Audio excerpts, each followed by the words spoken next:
Derinkuyu, a mysterious underground city in Turkey found in a man's basement. In 1963, a man knocked down a wall and found a mysterious underground city. The subterranean city is up to 18 stories and 280 feet deep in places and probably thousands of years old. The Derinkuyu underground city is the largest of its kind, and it could house 20,000 people underground. We live cheek by jowl with undiscovered worlds. Sometimes the barriers that separate us are thick, sometimes they're thin, sometimes they're breached, and that's when a wardrobe turns into a portal to Narnia, a rabbit hole leads to Wonderland, and a Raquel Welch poster is all that separates a prison cell from a tunnel to freedom. The fateful swing of that hammer, those are all fictional examples, but in 1963, that barrier was breached for real. Taking a sledgehammer to a wall in his basement, a man in the Turkish town of Derinkuyu got more home improvement than he bargained for. Behind the wall, he found a tunnel, and that led to more tunnels, eventually connecting a multitude of halls and chambers. It was a huge underground complex, abandoned by its inhabitants and undiscovered until that faithful swing of the hammer. The anonymous Turk, no report mentions his name, had found a vast subterranean city up to 18 stories, 280 feet deep, and large enough to house 20,000 people. Who built it and why? And when was it abandoned and by whom? History and geology provide some answers. Craggy Cappadocia. Geology first. Derinkuyu, located in Cappadocia region in the Turkish heartland, famed for fantastic cragginess of its landscape, which is dotted with so-called fairy chimneys. Those tall stone towers are the result of the erosion of a rock type known as tuff, created out of volcanic ash covering much of the region. That stone, despite its name, is not so tough.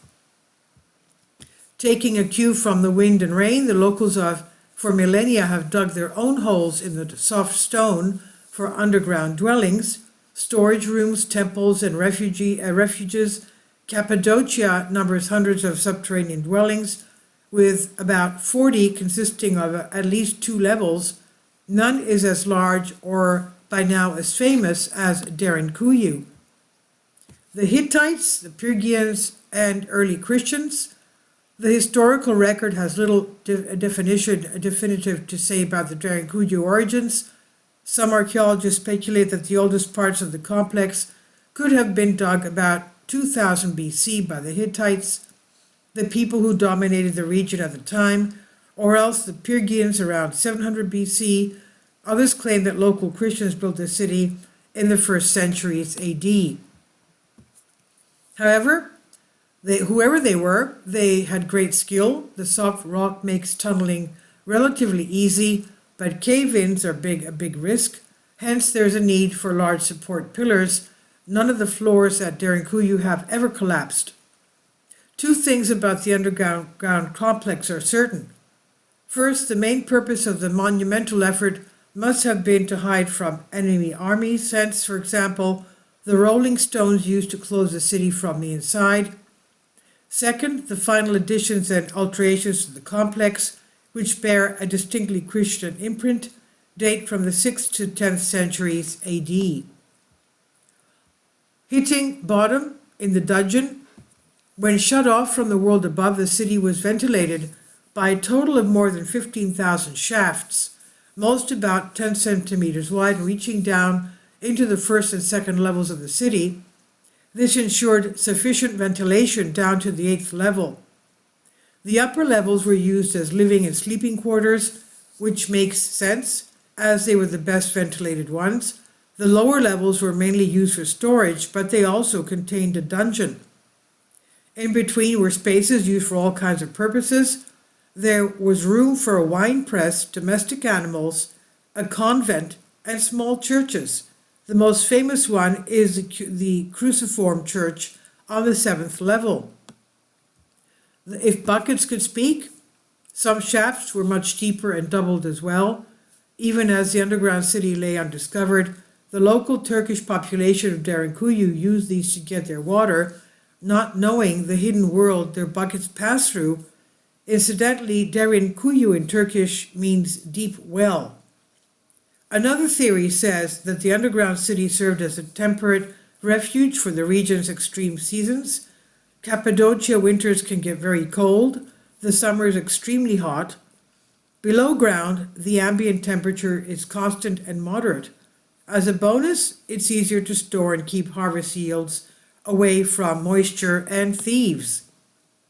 Whatever the relevance of its other functions, the underground city was much in use as a refuge for the local population during the wars between the Byzantines and the Arabs, which lasted from the late 8th to the 12th centuries, during the Mongol raids in the 14th century, and after the region was conquered by the Ottoman Turks.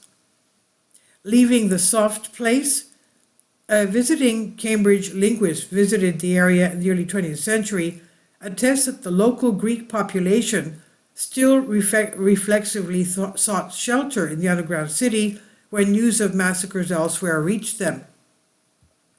Following the Greco-Turkish War 1919 to 1922, the two countries agreed to exchange minorities in 1923 in order to ethnically homogenize their populations.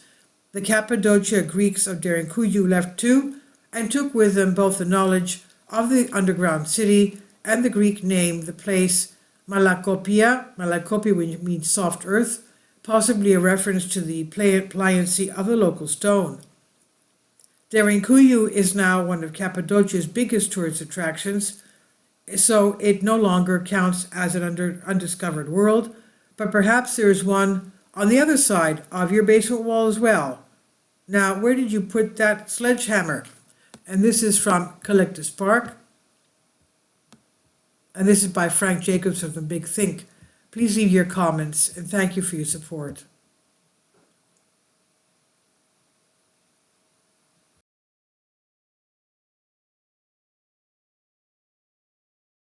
Support my Patreon account.